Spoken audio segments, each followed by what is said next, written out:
I just want to go over this new product with you that I just picked up. This is a 3200 PSI gas-powered pressure washer. It is made by Husqvarna. If you know the Husqvarna name, you know that you have a good quality, well-built, very dependable and durable piece of equipment. I absolutely love the Husqvarna name. So here's the thing about this. It's got the Briggs & Stratton CR950 series engine. It's a 208cc. And there's a lot of neat little features. They have a low oil shutdown technology on this. So if you're one that doesn't check the oil very often and the oil level drops in your crankcase, it'll automatically shut down for you and you will not burn up the engine. It's got a 7-1 nozzle with a second story reach. And the model number on this is a PW3200. So let's get to the unboxing. All right, so let's get into this. All right, so here's the handle.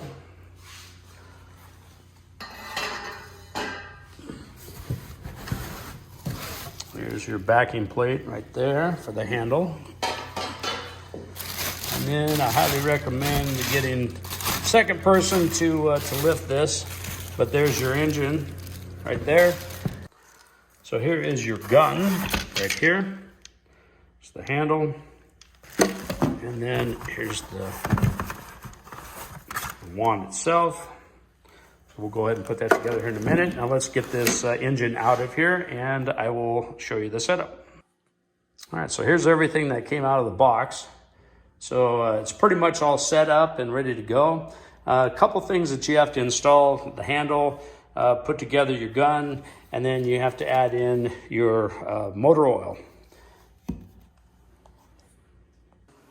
All right, so the first thing that you want to do is we're going to install the handle, and that's how it's going to look here. And what you want to do is there's a bolt here. They give you 4 of the shorter bolts and 2 longer ones. And the 2 longer ones actually go into the handle itself. And then the spin-on nut you want to put on the outside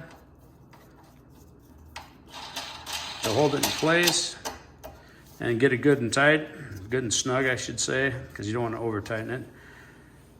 And then we'll move on to the bracket here. We'll put the bracket on. All right, so we're putting on the backing plate right now.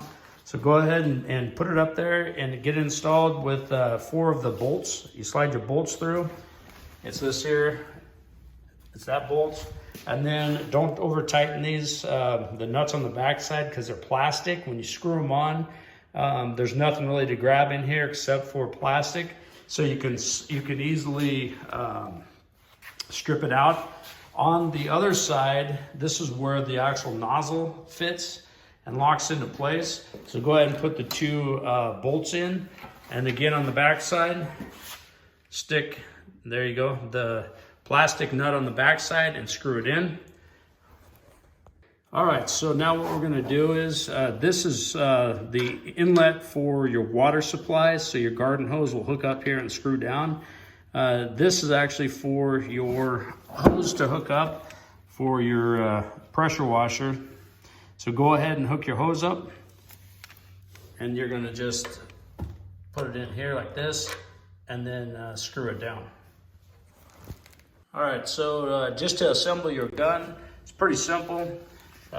Just grab your wand, stick it right in here, and then what you're gonna do is just tighten that down. All right, so now what we're gonna do is take the end of the high pressure hose, and we're gonna hook it up to the bottom of the gun. Just go ahead and screw it on there so it's good and tight.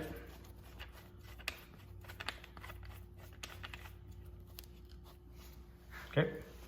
All right, so the next thing, we're gonna add oil. So go ahead and pull the oil dipstick.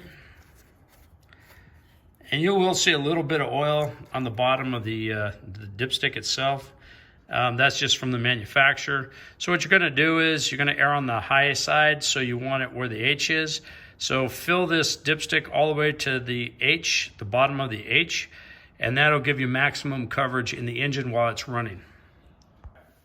So what we're gonna do is put in your funnel, and then you're gonna take your motor oil that they supply to you, And go ahead and start adding some, but don't put in a whole lot. You want to check it.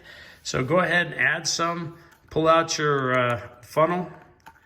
And then what we're going to do is we're going to just put your dipstick back in, because you do not want to overfill. If you overfill it, that's bad for the motor. So go ahead and put it in, and then go and pull it back out. And then check to see where that level is at.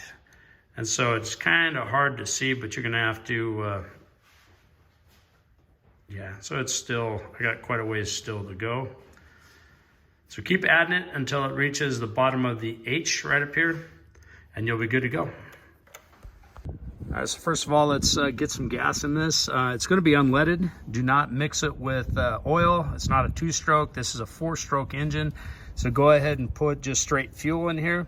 And now, once you fill this up, then what you want to do is you want to turn the, this is start-stop switch. So go ahead and flip it down. When it's pointing down, that's in the run position. And then over here, to choke it, you want to take and move the choke all the way over to the left side, and that's choked. So then that's just up on startup of the engine. And then right after you start it, go ahead and kick it back to that position. And this on the bottom is just a fuel shut off. So if you put it to the left, it shuts off the fuel flow. If you put it to the right, it opens it up. So let's go ahead and start it up.